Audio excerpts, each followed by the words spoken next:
500 gram chicken এনেছি, বানাবো chicken কষা করব। এখানে এদের লবণ, হলুদ আর লঙ্কার গুঁড়ো দিয়ে সরষের তেল দিয়েছি, দিয়ে এটা মাখিয়ে রেখে দিচ্ছি।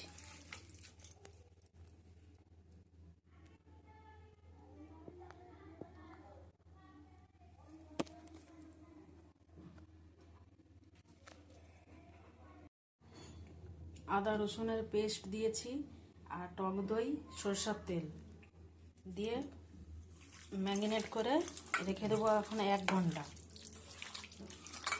তারপরে বানাবো।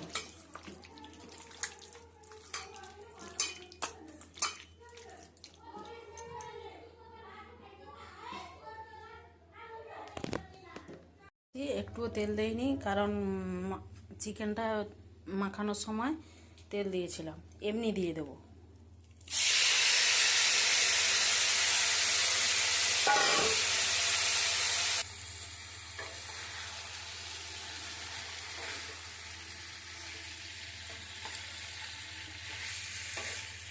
একদমই কম তেলে রান্না।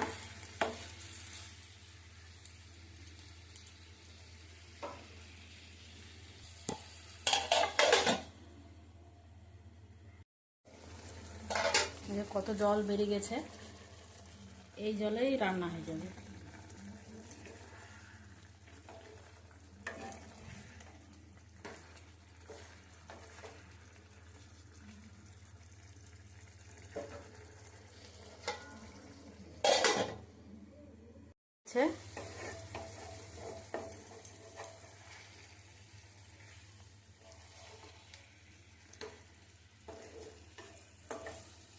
হয়ে গেছে, একটু গরম মশলা দিয়ে দেবো,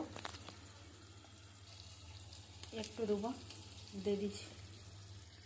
একদম শুকনো শুকনো করেছি।